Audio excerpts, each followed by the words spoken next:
अस्सलाम वालेकुम, मेरा नाम है डॉक्टर बाबर रहमान। आज हम बात करेंगे कि हाई ब्लड प्रेशर को कैसे ट्रीट किया जाता है। अगर किसी भी इंसान का ब्लड प्रेशर बढ़ जाए तो उसको कैसे ट्रीट किया जाता है। तो हाई ब्लड प्रेशर की ट्रीटमेंट को समझने से पहले सबसे पहले हमें ब्लड प्रेशर को समझना होगा कि ब्लड प्रेशर क्या होता है।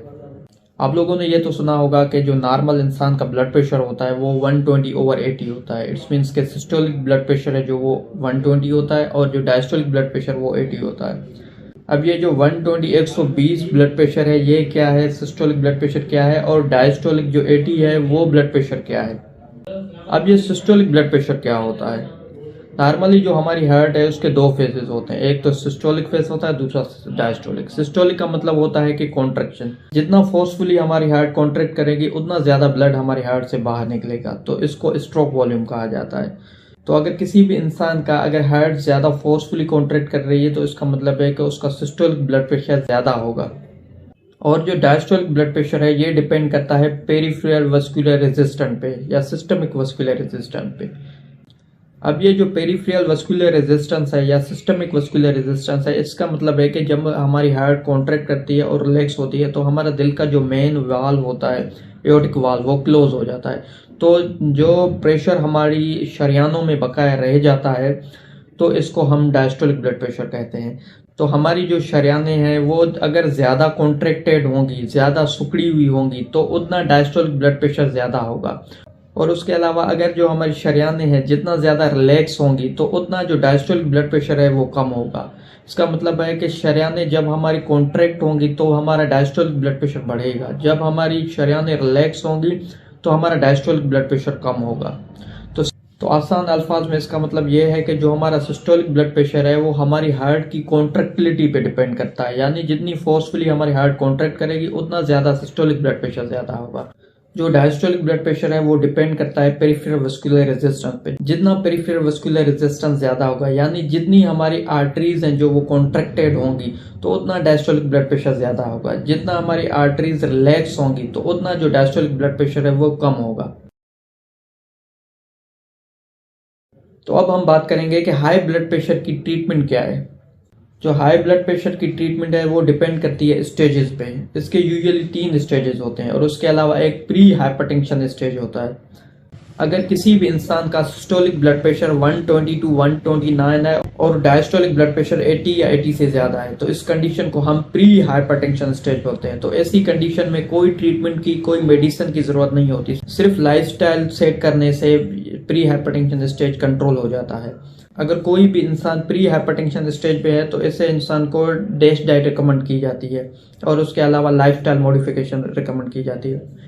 अब ये डैश डाइट क्या है, इस पे मैंने एक कंप्लीट वीडियो बनाई हुई है जो मेरे यूट्यूब चैनल पे पड़ी हुई है, वो आप वहां जाके देख सकते हैं। और डैश डाइट के अलावा daily 30 minutes walk at least 5 days per week करनी होती है। इसके अलावा salt intake less than 3 gram per day रखना होता है और जो ट्रांस सेचुरेटेड फैट्स होते हैं उनको बंद करना होता है।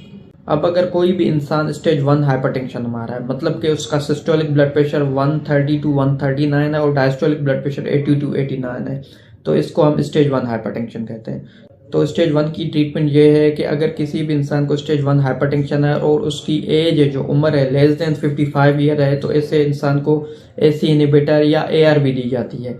ACE inhibitor like ramipril, captopril, enalapril ये आ जाती है और उसके अलावा ARB भी दे सकते हैं लाइक वेलसरटान, लोसरटान। और अगर किसी भी इंसान की एज मोर देन 55 ईयर है तो ऐसे इंसान को हम कैल्शियम चैनल ब्लॉकर रिकमेंड करते हैं लाइक एम्लोडिपाइन, नेस्टिपाइन। एम्लोडिपाइन जो नार्वासेक के नाम से आती है, 5 mg से स्टार्ट करते हैं और उसका डोज बढ़ाते जाते हैं।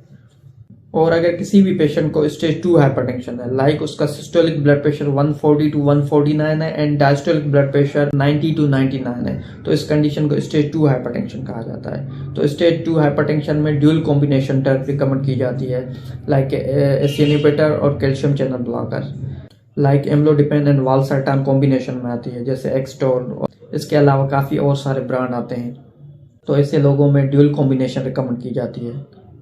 और अगर किसी भी पेशेंट को स्टेज 3 हाइपरटेंशन डायग्नोस होता है, यानी उसका सिस्टोलिक ब्लड प्रेशर 150 या मोर देन 150 है और डायस्टोलिक ब्लड प्रेशर 100 और मोर देन 100 है, तो इस कंडीशन को हम स्टेज 3 हाइपरटेंशन कहते हैं। तो स्टेज 3 हाइपरटेंशन में ट्रिपल रेजिम ड्रग्स दी जाती हैं। Like amlodipine, valsartan and hydrochlorothiazide. As चाहे कोई भी हो तो ऐसे पेशेंट में ट्रिपल रेजिम हमने देनी होती है। जैसे कोएक्सटोर आती है जिसमें एम्लोडिपाइन, वालसाटान, हाइड्रोक्लोरोथाइज़ाइड होती है, जिसकी स्ट्रेंथ 5, 160, 12.5 होती है और 10, 160, 12.5 होती है। और अगर किसी भी इंसान का ट्रिपल कॉम्बिनेशन पे भी ब्लड प्रेशर कंट्रोल नहीं हो रहा है, यानी उसने एसी इनहिबिटर भी ले ली, कैल्शियम चैनल ब्लॉकर भी ले ली, डायोटिक्स भी ले ली, उसके बावजूद उसका ब्लड प्रेशर कंट्रोल नहीं हो रहा, तो इसका मतलब ये हो सकता है कि वो उसको रेजिस्टेंट हाइपरटेंशन हो। तो फर्स्ट ऑफ ऑल हम ये रूल आउट करेंगे कि कहीं उसको सूडो रेजिस्टेंट तो नहीं है। सूडो रेजिस्टेंस मीन के वो पेशेंट नॉन कंप्लाइंट तो नहीं है, ड्रग अपनी टाइम पे ले रहा है या नहीं ले रहा, या कहीं पेशेंट साल्ट इंटेक तो ज़्यादा नहीं कर रहा है, या फिर पेशेंट ने लाइफस्टाइल मॉडिफिकेशन की ना हो, सिर्फ ड्रग्स ले रहा, तो ऐसी कंडीशन में भी रेजिस्टेंट हाइपरटेंशन हो सकता है। तो फर्स्ट ऑफ ऑल ये रूल आउट करना है कि पेशेंट को सूडो रेजिस्टेंट तो नहीं है।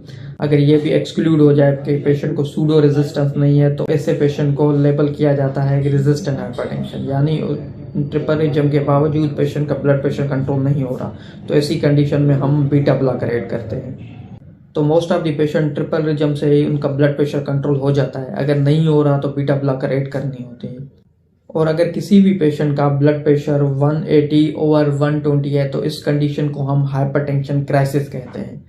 अब ये जो हाइपरटेंशन क्राइसिस है, ये फर्दर कैटेगराइज है hypertension urgency and hypertension emergency में। अब ये जो हाइपरटेंशन अर्जेंसी है, इसमें पेशेंट का ब्लड प्रेशर 180 ओवर 120 होता है, यानी सिस्टोलिक ब्लड प्रेशर 180 होता है और डायस्टोलिक 120 होता है, 120 होता है, और पेशेंट ने कोई एंड आर्गन डैमेज नहीं किया होता, यानी कि ना उसको कोई फालेट के साइंस या सिम्टम्स हो, ना कोई उसको हार्ट अटैक आया हुआ, ना कोई पेरिफेरल आर्टेरियल डिजीज हो, तो इसको हाइपरटेंशन अर्जेंसी कहा जाता है।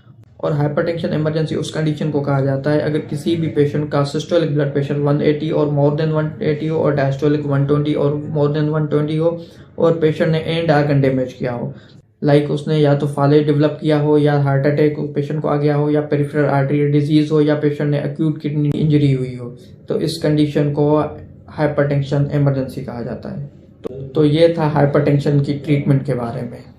होपफुली इस वीडियो में कुछ नया जानने को मिला होगा। Thank you.